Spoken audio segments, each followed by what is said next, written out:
শুরুতেই একসাথে এতগুলো ফল দিয়ে নাড়াচাড়া করে নেকছুং ভাবি নেকছেন রংপুরি আপা আজকে আবার কি বানেন নেকছে।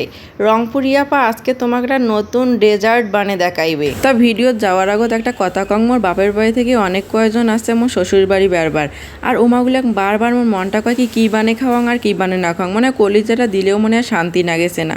তোমার ক্ষেত্রেও কি এমন হয়? কমেন্ট করে জানাইবেন তো তোমার বাপের বাড়ি থেকে লোকজন গেলে তোমারও এমন মনে হয় কিনা, নাকি মোর ওমা যে সময় গেছে সেই সময় এত পরিমাণে গরমে থাকাই যায় না। আর প্রিয় মানুষগুলো যদি খাবার না পায় বসি না পায় বেরবা, যদি কোনো রাতে শান্তি না পায় এলে দেখি কি মোর ভাল লাগে, তাও আবার মোর বাড়িতে আসি। ওই জন্য ভাবনুং যে না কাস্টার্ড বানিয়ে দেন, কাস্টার্ড খাইলে হয়তো ভিতরটা কিছুক্ষণের জন্য হইলে ঠান্ডা হইবে, কারণ এটা ফ্রিজে সব ঠান্ডা, আর এটা খাইলে ভিতরটা এমনিতে ঠান্ডা হইবে। ওই জন্য কাস্টার্ড বানানুং। আর কাস্টার্ডটা মুই কীভাবে কম সময়ের মধ্যে দ্রুত বানাং আর সেটাই তোমার সাথে শেয়ার করিম।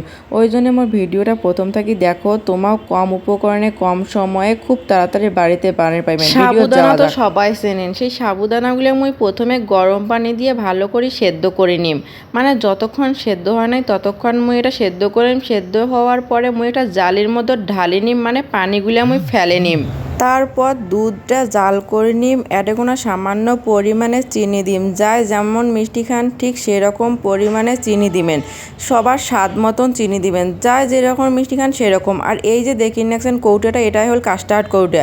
মুই এখানে বেশি হতনাঙ্কা তো সালখান সিঁড়ি ফেলাছুং, ওইটা আর তোমাকে দেখের পানুং না। আর এই যে কাস্টার্ড পাউডার একটা দুধের দিয়ে এইটা মুই ভাল করে মিক্সড করে নিম। একবারে যদি মুই ডেক্সির দিন হয় তাহলে দলা নাগি গেলে, ওই জন্য কিছু দুধ তুলি নিয়ে ওয়াটেকোনা দিয়ে ভাল করে মাখিয়ে তারপরে মুই ডেক্সির দিম। এরপর কাস্টার্ড পাউডার আর দুধগুলো ভাল করে জাল করে নিম, আর জাল করিম ততক্ষণ পর্যন্ত যতক্ষণ পর্যন্ত না দুধ আর কাস্টার্ড পাউডারটা গাঢ় হয়। আর যখন গাঢ় হয়ে আসবে তারপরে এতে মুই সাবুদানাগুলো সেদ্ধ করে যে থুসতুম, সেই সেদ্ধ করা সাবুদানাগুলো দিম।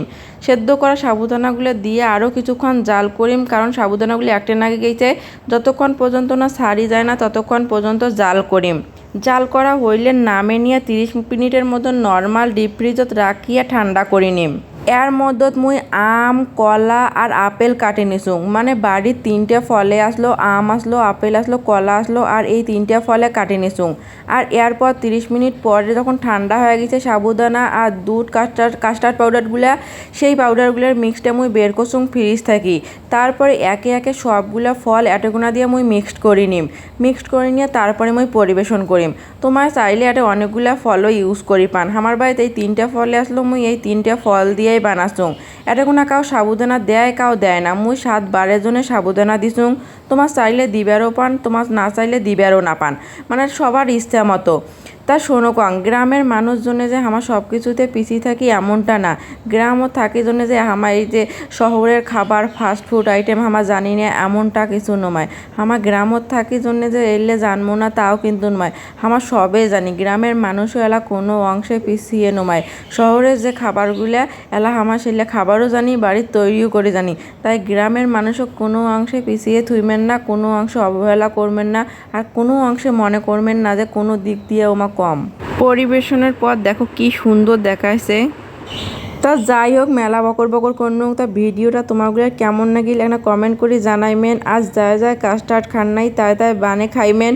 আর এই কাস্টার্ডটা বাজারত এক বাটি খাবার গেইলে, মনে করেন হোটেলত খাবার গেলে 80 থেকে 90 টাকা নিলে, আর এই 80 টাকার উপকরণ আনি তোমার 10 জন খাওয়ার পাইমেন। 80 থেকে 100 টাকা খরচ করি যদি বাড়িতে সব উপকরণ নিয়ে আসি, বাড়িতে তৈরি করি খাওয়া যায়, তাহলে হোটেলত বা রেস্টুরেন্টত যে এক বাটি 80 টাকা খাওয়ার কোনো দরকার আছে? বাড়িতে নিয়ে আসবেন, সবাই মিলি খাইবেন, মজা করে খাইবেন, তাহলে এর থেকে আরও কোনো লাভ আছে?